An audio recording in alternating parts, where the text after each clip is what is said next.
Assalamualaikum warahmatullahi wabarakatuh. Saya Muhammad Randi Riyadi ingin mempresentasikan apa itu wawasan Nusantara. Wawasan Nusantara adalah sikap bangsa Indonesia mengenai diri dan bentuk geografinya berdasarkan Pancasila dan Undang-Undang 1945. Dalam pelaksanaannya, wawasan Nusantara mengutamakan kesatuan wilayah dan menghargai kebinekaan untuk mencapai tujuan nasional. Aspek-aspek wawasan Nusantara: 1. Aspek sejarah. 2. Aspek budaya Nusantara. 3. Aspek sosial budaya. Aspek sejarah: Indonesia diwarnai oleh pengalaman sejarah yang tidak menghendaki terulangnya perpecahan dalam lingkungan bangsa dan negara Indonesia. Hal ini dikarenakan kemerdekaan yang telah diraih oleh bangsa Indonesia merupakan hasil dari semangat persatuan dan kesatuan yang sangat tinggi bangsa Indonesia sendiri. Jadi, semangat ini harus tetap dipertahankan untuk persatuan bangsa dan menjaga wilayah kesatuan Indonesia. Aspek kewilayahan Nusantara. Pengaruh geografi merupakan suatu fenomena yang perlu diperhitungkan karena Indonesia kaya akan aneka sumber daya alam atau SDA dan beberapa suku bangsa. Aspek sosial budaya. Indonesia terdiri atas ratusan suku bangsa yang masing-masing memiliki adat istiadat, bahasa, agama, dan kepercayaan yang berbeda-beda. Sehingga tata kehidupan nasional yang berhubungan dengan interaksi antar golongan mengandung potensi konflik yang besar. Tujuan wawasan Nusantara. Tujuan wawasan Nusantara memiliki dua tujuan, yaitu tujuan ke dalam yang isinya mewujudkan kesatuan segenap aspek kehidupan baik alamiah maupun sosial. Yang kedua, tujuan nasional, untuk melindungi segenap bangsa Indonesia dan seluruh tumpah darah Indonesia dan untuk mewujudkan kesejahteraan umum. Fungsi wawasan Nusantara. Wawasan Nusantara sebagai wawasan pertahanan dan keamanan negara. Wawasan Nusantara sebagai konsep pertahanan nasional. Wawasan Nusantara sebagai wawasan kewilayahan. Implementasi wawasan Nusantara ada 4, yaitu kehidupan politik, kehidupan ekonomi, kehidupan sosial, dan kehidupan pertahanan dan keamanan. Kehidupan politik: 1. Mengembangkan sikap hak asasi manusia dan sikap pluralisme untuk mempersatukan berbagai suku, agama, dan bahasa yang berbeda, sehingga menumbuhkan sikap toleransi. Kedua, meningkatkan peran Indonesia dalam kancah internasional yang memperkuat korps diplomatik sebagai upaya penjagaan wilayah Indonesia, terutama pulau-pulau terluar dan pulau kosong. Kehidupan ekonomi.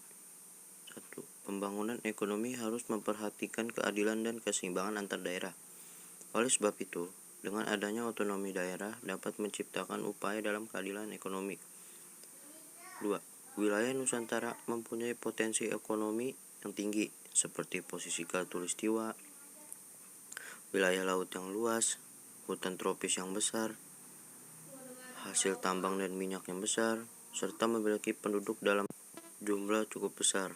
Oleh karena itu, implementasi dalam kehidupan ekonomi harus berorientasi pada sektor pemerintahan, pertanian, dan perindustrian. Kehidupan sosial. Beberapa hal yang perlu diperhatikan dalam kehidupan sosial yaitu: 1. Pengembangan budaya Indonesia, untuk melestarikan kekayaan Indonesia, serta dapat dijadikan kegiatan pariwisata yang memberikan sumber pendapatan nasional maupun daerah. Contohnya, dengan pelestarian budaya, pengembangan museum, dan cagar budaya. 2. Mengembangkan kehidupan bangsa yang serasi antara masyarakat yang berbeda, dari segi budaya, status sosial, maupun daerah. Contohnya, dengan pemerataan pendidikan di semua daerah dan program wajib belajar harus diprioritaskan bagi daerah tertinggi. Kehidupan pertahanan dan keamanan. Beberapa hal yang perlu diperhatikan dalam kehidupan pertahanan dan keamanan yaitu: 1.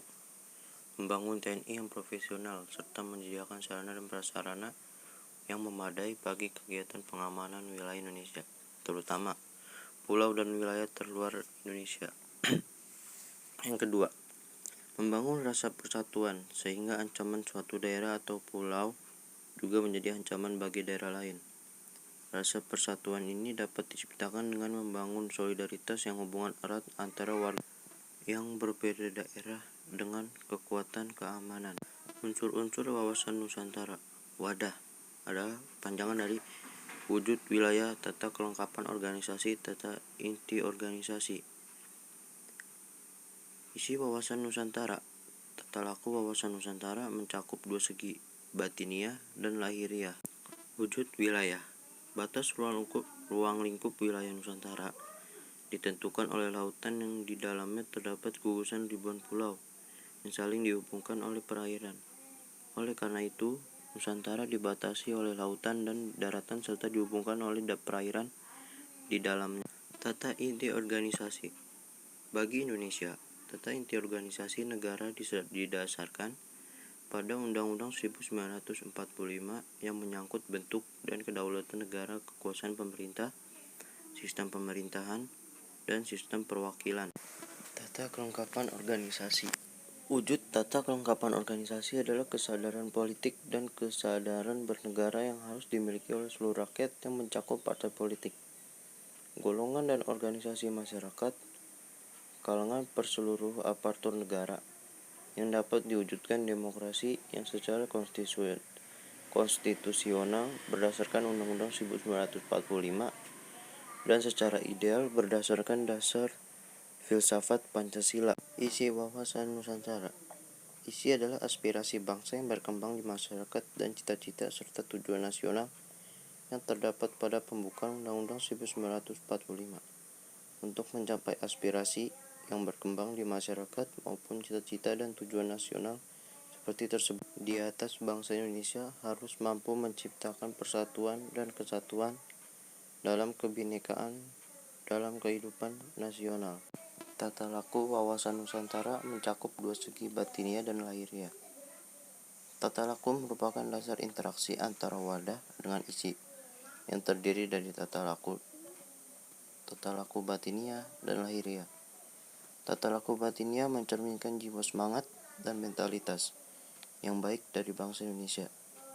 Sedangkan tata laku lahiriah tercermin dalam tindakan, perbuatan, dan perilaku dari bangsa Indonesia.